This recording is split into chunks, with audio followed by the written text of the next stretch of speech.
Hello everyone and welcome to this session of the AI Nurses Network. Today we have a lovely nurse with us from Australia, Dr. Lucy Shinners, who's going to talk about AI in nursing. Thank you. Thanks very much for having me on today. Yes, I'm dialing in from the Gold Coast in Queensland. It's nice and early here this morning, but it's going to be a lovely day. We're starting to head into winter, which I think you're heading into summer over there, which is nice. So thanks so much for this opportunity. I've just got a couple of slides I'll just work my way through. Firstly, I'd love to do an acknowledgement of country. In Australia, we have traditional owners, which are Indigenous Australians. They're Aboriginal and Torres Strait Islander, and so we like to pay our respects to their ownership and as the descendants of this land. And we want to pay respect to all of their elders, past, present and emerging, and their continual cultural and spiritual connections to the country. So where I am from, I live on Coombamary land in Burleigh Heads, Gold Coast, Queensland. So beautiful sunny coastal space on the east coast of Australia. And I work on the traditional lands cared for by the Turrbal people in Brisbane, Queensland. So that's sort of in the city on one of the university campuses there. I'm actually a proud Bidjara woman, so my ancestors came from Central West Queensland. I didn't grow up on country, I grew up in Brisbane, but yeah, that comes through on my mum's side, which is really beautiful. I've been 25 years as a nurse, did a master's in critical care, so spent most of my career so far in intensive care units. And then I did my PhD and completed that in 2023. So I'm an early career researcher at the moment. I've done about 10 years in academia teaching undergraduate students and master's students and international students. So learned a lot about the education side of nursing as well. I also took a year and did a year as a chief operating officer in a health technology company because I really wanted to learn more about industry and how that works in the health environment when you're trying to introduce new tech. So I learned a lot in that year. And then at the moment, I'm working as a research fellow for the University of Queensland. And I've been doing that for about 2 years because I really wanted to progress my research skills post-PhD. And a lot of what this particular centre that I work for, the Centre for Infection Prevention and Intravascular Devices, under Professor Claire Rickard, yeah, we're doing quite some interesting stuff with technology surveillance and risk prediction. So there's a beautiful overlap there as well for me to continue progressing my research with them. So yes, done lots of different things and it's been a really interesting 25 years in the healthcare space. So I really became interested in AI as an ICU nurse. You know, I was surrounded by technology and I was very conscious that it was assisting me to make decisions in my day-to-day. And I kept going to conferences and people kept saying, you know, AI is the next frontier, it's on the horizon, it's coming. And I just kept thinking, how on earth is this going to impact my role as a nurse at the bedside? What is that going to look like? And so I started a PhD exploring healthcare professionals' perceptions of AI. And the reason I sort of chose that was because I realized that right in the very first instance, no one was really trying to understand how the workforce would adjust to this type of technology. There was a lot of focus on the tech itself and how amazing and glamorous and whatever it is, but they needed to really come back to this practical side of what does it mean for the person, and that sort of lens has really stayed with me through all of my research. I really feel that it's important to represent the workforce so that they can be involved in design and also we really monitor how it's implemented and moves forward, you know, through the work that we do. So as a part of that, I actually ended up developing a tool which we validated and tested, and it's a tool that measures workforce perception. So it measures two things. It measures AI's impact to professional role and their feelings of preparedness for AI. And we've really discovered some very interesting things, and it's I've been tracking its use across the world, and it's being used in more than 20 countries now. And it was interesting because when I started my PhD, I found one article that was sort of looking at the human factor, and by the time I'd finished, there was 25 articles. And so it's really interesting now when you do a search of this sort of topic at just how much the focus is shifting round towards people now. So it's very encouraging. So I will talk a little bit about some of the findings that I'm starting to see come through from that work now. So this is the theory that sort of underpins what I do, and it's a really cool theory. And I know it's a bit boring to get into philosophy and whatnot, but I think this one's a really important one for us in healthcare, and particularly if you're looking at moving into research in this particular space. And the theory goes that you can introduce tech into organizations and innovation, but if you don't understand the socio-cultural systems behind that particular space that you're going to implement into, then it won't be successful. And they've seen this through all the industrial revolutions, which is where it came out through. That, you could create these big, beautiful machines that was supposedly going to lighten your workload. But if you had people coming in with injuries, or they didn't have the strength to operate the machinery, or they didn't have the knowledge and the education to be able to run it, then the machine would just break down and it would be abandoned and not used. So I think that's really important as we move into this sort of fourth industrial revolution, that we understand the people when we're implementing tech. So that sort of guides a lot of what I do. What have I discovered about AI as I've gone along? Really, it's in a really rapid phase of development. I really like this little tree, which shows you how it's starting to expand. And of course, the most interesting arm to it at the moment, or subdomain, is generative AI, which is really changing a lot of the landscape and the way that even people in data science are doing what they do. But essentially, AI can now learn from data, understand and generate human language, and also interpret visual information.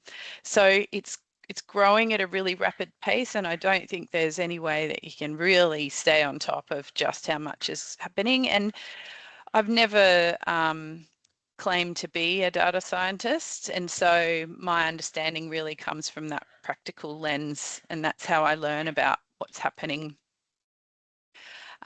We know that there's huge potential for healthcare. I think we're particularly seeing it in areas like administrative task work, trying to improve the efficiencies of some of our workflows and things. There's work happening around diagnostic support. Predictive analytics, that's a really interesting space and probably the way of the future, I would think. And there's stuff happening in research management. What I am finding, particularly in Australia though, I don't know, it might be different overseas, is that a lot of this is in a research phase, and there's not a huge amount that is actually implemented and in active use. There are pockets of it, definitely, but if you were to look more broadly, it's still very evidence driven at the moment, trying to show that it's capable and is safe to be using it. We're quite conservative here. We know that AI is not particularly intelligent when you compare it to the human mind. It requires huge amounts of very clean labeled data to be able to operate well, whereas we can deal with all sorts of types of input as a human being without even consciously thinking about it. It is all about pattern matching and correlation rather than understanding why something has happened. And that's very different to us as human beings who like to create explanations for everything that we do so that we can understand it. It's not capable of distinguishing the possible from the impossible, whereas we have this beautiful set of ethical principles and values from which we operate. So, you know, when you compare it like that, it's got a long way to go to keep up with just how incredible we are as human beings. We know that there's challenges to translation. We don't really have an agreed ethical framework. And so then if there's not one ethics, whose ethics do we follow? And so I find that is quite an interesting concept in itself, and something that, of course, is regularly discussed. And, you know, the requirement for these sorts of safe frameworks to guide what we do. Here's the next one. We know that there's challenges to interpretability. So the more highly performing it is, the less we sort of know about how it's arrived at its decision and the rules that it's made up to give you an output. And in other disciplines, that might not be such an issue, but when you're talking about human lives, it's a really big issue. So that's definitely something that we're wrestling with in healthcare, trying to understand what it does a bit better. We know that there is bias in its design, and that comes through in lots of areas. There's, you know, bias in its design by the people who create it. There's bias from the data that it uses to actually make its decisions. There's bias in the data set, and I really like this map, which shows you that most of where the training, the big large training sets that we're using are quite Eurocentric and probably don't represent our Indigenous populations across the world very well. And then there's bias in human systems. So these are the systems that once you've created the tech, you put it back into that system and you've got ingrained bias in there. So there's a lot to deal with. And, you know, particularly as an Indigenous person and starting to really see and understand that, a lot of what I'm doing now is trying to figure out how do we change that? How do we change that bias? There's this Indigenous data paradox, which is that, you know, if what you put in is what you're going to get. So if you start off with bad data that discriminates against people, then that's exactly what you're going to get out on the other side as well. So something we need to be considering. So some of the things that I've discovered about AI through just the tool that I've created, and it's been really fascinating to watch it being used across the world. And it's been used in lots of different areas and in lots of different populations. But overall, healthcare professionals are quite optimistic about AI and its application to healthcare. They do declare that they've got quite a novice level of literacy when it comes to AI, and that's something that does need to change in our curriculum as time goes on. We need to see more of this taught and to decide how to teach people and what's actually relevant for them to know when it comes to, you know, making decisions of care at the other side. They definitely feel unprepared for it. That's a message that's consistently coming through, is that they're just not really feeling prepared for how it's going to be used. They don't think they're getting enough training to use it, and a lot of people are self-educating and doing, you know, online courses and things, attending webinars like this sort of thing, where you are growing and developing your literacy that way. They're not seeing it so much delivered by organisations or getting formal university education yet. So they really do want education. That's a very strong message that comes through as well. And some of the things that really impact that perception that they have of AI are their age. So older healthcare professionals tend to feel less prepared than younger healthcare professionals, which is not surprising given the way that these new generations are coming through and they're just surrounded by tech. Their disciplines, so nurses tend to feel less prepared than medicine, but that does vary depending on which population you're studying and in which region of the country as well. So that's a really interesting finding. Even within allied healthcare, different disciplines will have different perceptions within that sort of group of professionals as well. The role that they have, so for example, a nurse unit manager might have a different perception than an educator or a floor nurse. So really interesting and something that we're going to have to consider when it comes to implementation, because when we want to find these champions to help roll things out, we need to understand who are our groups of professionals that are feeling the most optimistic and enthusiastic about it and want to educate themselves so that they can do a great job of teaching the rest. So that's interesting. And then their use of AI. So if people are telling you that they're using AI, then they tend to feel more prepared and they don't think it's going to impact their role as much compared to those that aren't using AI at all or are very sort of tech afraid. So yeah, so some really interesting things coming out through that particular use of that tool. And the message really is that we just need to make sure that we've got really good insight into our workforce before we implement AI.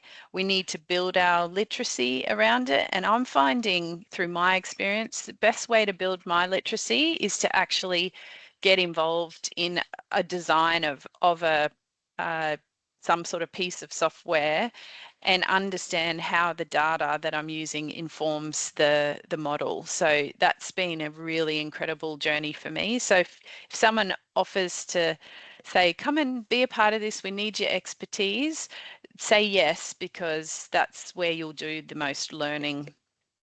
Yeah, and we're going to need some behavioural change. I think we're going to need to keep monitoring behavioural change over time. So once a piece of tech is implemented, let's not just stop there. Let's watch and see how that decision making and those skills and roles change over time with the use of that.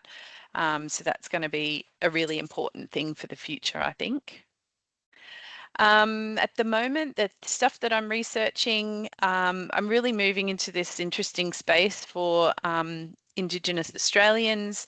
I'm working with CSIRO, which is one of our peak scientific bodies in Australia, and the eHealth team there to explore what Indigenous Australians want for tech.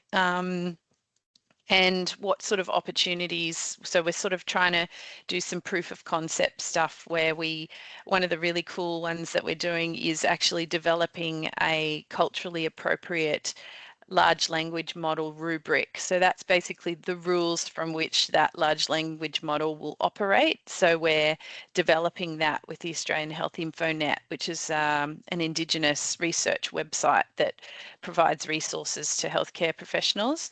So yeah, some really exciting stuff happening in that particular space. We've started looking at health managers' perceptions of AI, given that they're our leaders in our health space. I think it's interesting to know what they're thinking and feeling about it. Through my work with the Infection Prevention Centre, I've started looking at hospital-acquired infection surveillance, but also the magic spot, I think, is risk prediction. So we're also looking at, instead of just collecting that data, more easily retrospectively, let's actually try to identify what might put somebody at risk of getting a health-acquired infection and see if we can predict it sooner, which is really where the magic is, I think. So it's a very socio-technical systems research lens. I'm really interested in anything to do with people, culture, and environment, but also implementation, practice change, and patient outcome. And then on the technology side, that real co-design and how is the technology performing as well. So yeah, so a lot to do in this space. And where do I think AI will go in the future? And I'm sort of preempting your questions. So I think risk prediction is a really important direction, rather than just, operating from a reactive medicine sort of point of view. We're looking ahead, and trying to discover things before they cause harm. Personalized medicine, of course, that's growing, really developing. Patient and workflow systems, in Australia, we have lots of issues with our health care system, particularly in, ramping. I don't know if you call it ramping, but where you have ambulance waiting and lined up, and it's because there's bed block further back. And so it's sort of understanding larger organizational systems and flows. I think that there's a lot of value in moving in that particular space. And common data models, I think that that's a way of the future for us, particularly here in Australia, where every state uses different systems. Every health service has a different system within a state, and it's sort of coming together and finding a safe way to share large volumes of data so that we can actually train these AI systems on live data in a safe way. So yeah, that's all of my things. Oh, advice. Advice for nurses who want to know more. I would just say stay really true to your clinical lens. Don't feel pressured to offload that because you're working in a very technical space. They actually really value your simple, practical questions. And that's something that we're very good at doing as nurses, is being practical. And the field of AI, they really need translators. So they need people who understand what the data points are so that they know how to select the right ones to apply to their model. That comes up time and time again, that they think they know, but actually they don't know it as well as you do. So yeah, hang on to that, and don't be ashamed of your very practical sense when you're working in those sort of research spaces. And I would say, I've talked a lot about research, and that's because I really do think that it's very important because we work in an evidence-based industry. And so having worked a year in the tech space, what I have noticed is that unless you have published and been very transparent about the development of your application along the way, you don't get the buy-in from the health service because you don't have the evidence to support what you do. And so then when it comes to the actual subscription end, where you want them to buy that piece of technology, unless you've had the right players in the room and you've published it, they just won't buy it. So that's a really, if you are a up and coming entrepreneur, really think hard about how research plays a role in your product development as you go along. So that would be my advice. And I think that's it this time. Yay! That's great, Lucy. Thank you. And thanks for preempting all my questions. Yes.